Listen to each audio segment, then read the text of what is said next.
बीडच्या रेल्वे स्थानकाला विश्वरत्न डॉक्टर बाबासाहेब आंबेडकर यांचं नाव देण्यात यावं या मागणीसाठी गेल्या 6 दिवसांपासून अनुरथ वीर हे उपोषणाला बसले होते। यातच काल या उपोषणादरम्यान मोठा गोंधळ झालेला पाहायला मिळाला। यात तोतया अधिकारी येऊन या आंदोलनस्थळी चौकशी करू लागला। मात्र आंदोलनकर्त्यांच्या वेळेस ही गोष्ट लक्षात आल्याने या तोतया अधिकाऱ्याचं भिंग फुटलं। हा गोंधळ राज्यभर गाजला। मात्र यानंतर आज थेट राज्यसभा खासदार चंद्रकांत हांडोरे यांनी या उपोषणस्थळी भेट देऊन अनुरथ वीर यांची विचारपूस करून हे आंदोलन मागे घेण्यास सांगितले। त्यांच्या मध्यस्थीने हे आंदोलन आता मागे घेण्यात आलं आहे। खासदार चंद्रकांत हांडोरे यांच्या हाताने ज्यूस पिऊन अनुरथ वीर यांनी अखेर आंदोलन मागे घेतलंय। भगवान गौतम बुद्ध, छत्रपती शिवराय, भारतरत्न परमपूज्य डॉक्टर बाबासाहेब आंबेडकर या सर्व महामानवांना वंदन करून आपल्या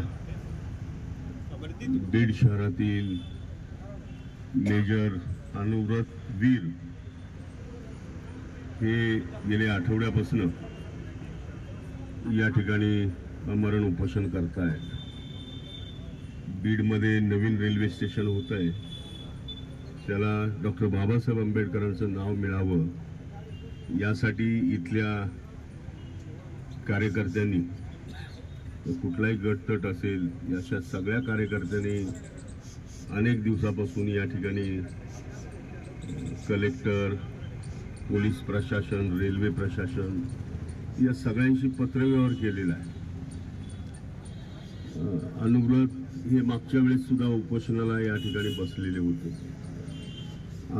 आता ते दुसऱ्यांदा या ठिकाणी उपोषण करतायत। आपल्या सगळ्यांना माहिती आहे की डॉक्टर बाबासाहेब आंबेडकरांनी दिलेली घटना या घटनेला 75 वर्ष पूर्ण होत आहेत। संपूर्ण देश संविधानाचा अमृत महोत्सव साजरा करत असताना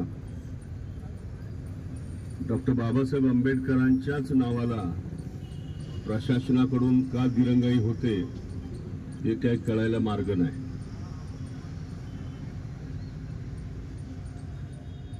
आपण जगातली सगळ्यात मोठी लोकशाही आहोत। या लोकशाहीमध्ये सगळ्यांना समान अधिकार राज्यघटनेमध्ये मिळालेला आहे। सगळ्यांना समान अधिकार मिळाला आहे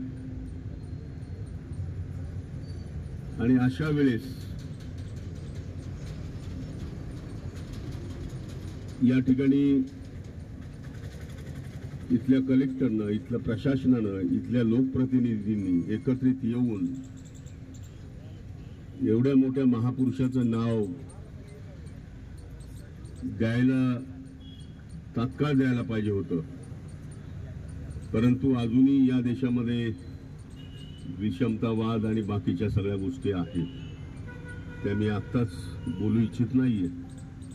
परंतु इथले लोकप्रतिनिधी, ते लोकसभेचे खासदार असतील, आमदार असतील, सर्व पक्षीय नेते असतील, ते काँग्रेसचे असतील, शिवसेनेचे असतील, राष्ट्रवादी काँग्रेसचे असतील, भारतीय जनता पार्टीचे असतील, या सर्व नेत्यांनी एकत्रित येऊन अशा पद्धतीनं या रेल्वे स्टेशनला बाबासाहेब आंबेडकरांचं नाव मिळावं यासाठी त्यांनी हा मुद्दा उचलून धरायला पाहिजे।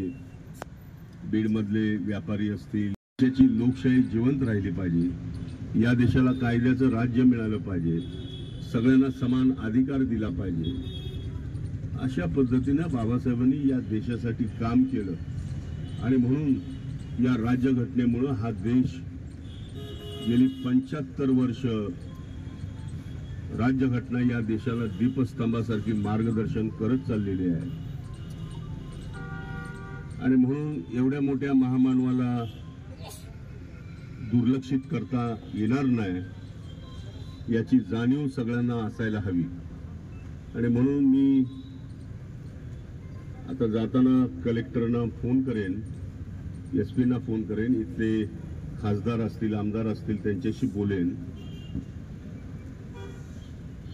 इथले मुख्यमंत्री त्यांच्याशी बोलेन, त्यांना सांगेल की कलेक्टरांनी काय प्रस्ताव पाठवलाय का?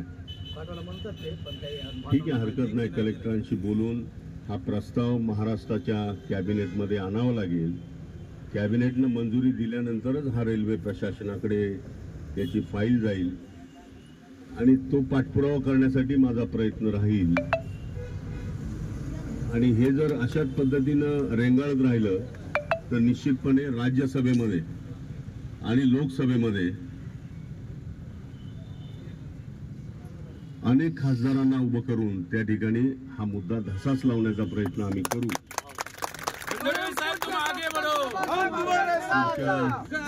पुढच्या आठवड्यापासून म्हणजे 31 तारखेपासून पार्लमेंटचं सेशन सुरू होत आहे. त्या ठिकाणी मी रेल्वे मंत्री अश्विनी वैष्णव यांना भेटून या उपोषणकर्ता हा इथे बसलेला आहे, नामांतर व्हावं, नाव मिळावं बाबासाहेबांचं आणि ते देण्यासाठी आपण प्रयत्न करावा अशी विनंती त्या निमित्तानं मी त्यांना करणार आहे. थोडी वाट बघूया. माझं असं म्हणणं आहे वीरजी की ठीक आहे, तेवढ्यापुरतं उपोषण, तेवढ्यापुरतं आंदोलन वगैरे ठीक आहे. नामांतराला सुद्धा 17-18 वर्ष लागलीच.